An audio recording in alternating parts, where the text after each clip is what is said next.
NFL Thursday Night Football presents the Lexus Halftime Report. Here's your host, Rich Eisen. Todd Gurley with 3 first-half touchdowns. Who was the last Rams running back to have 3 touchdowns in the first half football game? I hope it was against Mooch.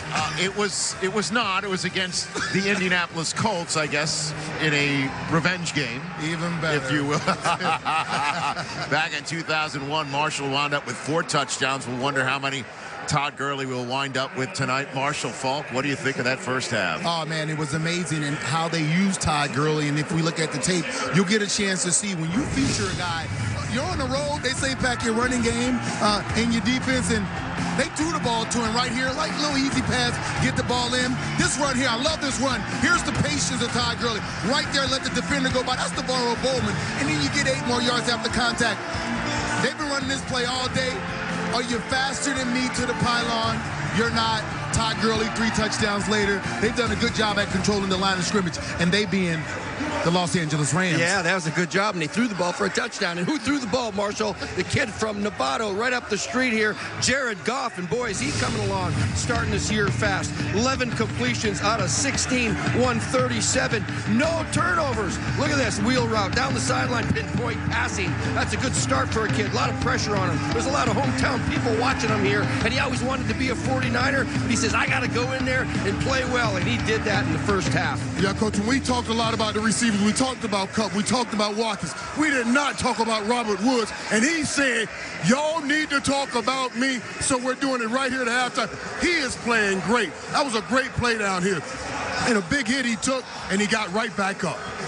Tomorrow night on A Football Life, the all-time leading rusher, Emmett. Football Life, Emmett Smith, tomorrow at 9, only on NFL Network. It was the fastest score by a team that started the game on defense to score on offense after this interception just 12 seconds into the game. Since last year when the Rams botched the opening kickoff against Atlanta and Kyle Shanahan. They're getting their revenge tonight so far. There's game highlights. If you ball, you're going to get the call. Then there's prime highlights. Is that what you call Thanksgiving? Game day analysis meets primetime attitude. Keep battling, baby. NFL Game Day Prime, Sunday at 11:30, live on NFL Network. Bears, Packers. When it's on, it's on. The Bears charge into Green Bay, where the Packers look to prove that they control the North. Thursday Night Football, next Thursday at 8 on NFL Network, CBS, and streaming on Amazon Prime Video. Week 3 continues Sunday morning, live from London at a special time, 9:30 a.m. Eastern on Yahoo. Then check local listings for other games in your area. This broadcast is copyrighted by NFL Productions for the private use of our audience. Any other use of this telecast or any pictures, descriptions, or accounts of the game without the consent of NFL Productions is prohibited. Let NFL Game Day morning get you set up for Week 3 Sunday action that includes a game in London, during which we will be on the air at 9 a.m. Eastern Time from Los Angeles to keep you all set to take you to kickoff at 1 Eastern. A big game for the Giants at 0-2, taking on the Eagles, season on the Big Blue Brink. Sloppy quarterback play. Quarterback and the center need to be on the same page there. We got to get the ball snapped. Because we have a veteran quarterback who's played a lot of football. I expect us to get the ball snapped. Hey, if you lose games, you only score 10 points, you deserve some criticism, and that's part of playing quarterback. You can't be sensitive in this field. You know, a lot of people are counting us out, and so be it. But we hold ourselves to a high standard in the building, and we got a great challenge this week, and we're looking forward to it.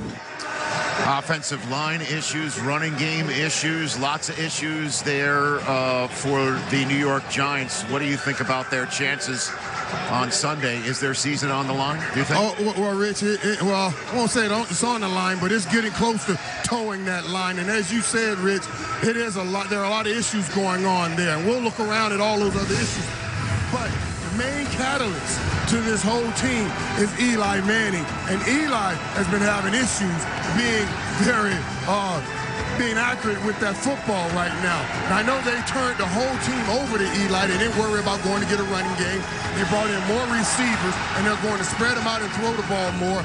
And I just don't know if this Giant team can get to where they want to with that method. Last year they fixed the defense, spent a lot of money, and Steve Spagnuolo's defense pretty darn good. I thought they would improve the offense. You bring in Brandon Marshall, but I'm not sure what his role is. This team needs to find it quickly because the schedule coming up, Rich, is a son of a gun. I mean, you're talking about at the Eagles now with Carson Wentz, who's hot, at Tampa Bay with Jameis Winston, Phillip Rivers, then at Denver's great defense, and you're talking about Seattle. This is a tough schedule coming up. They've got to figure out some ways to score points on offense. Irv, I know you say Eli Manning is the issue, but every issue has issues, and his issue is not just the whole offensive line, but the left tackle and Eric Flowers. If he is going to play the way that he played the other night, Eli is going to continue to look like the problem with this team. And if they don't figure it out, they'll need a tissue for their issue. Without a doubt, Rich. As Prime would say. Well, Todd Gurley in all of last year had 6 touchdowns. 10 quarters into this season, he has 6 touchdowns. 3 in this first half. It's amazing. And you have a real offensive coordinator, what happens? And as the head coach as well. And they get the ball first. When we come back, the Los Angeles Rams are up by 11 on the San Francisco 49ers, with perhaps more to come. Thank you for watching the Lexus Halftime Report, brought to you by the Lexus High Performance Line. Experience amazing.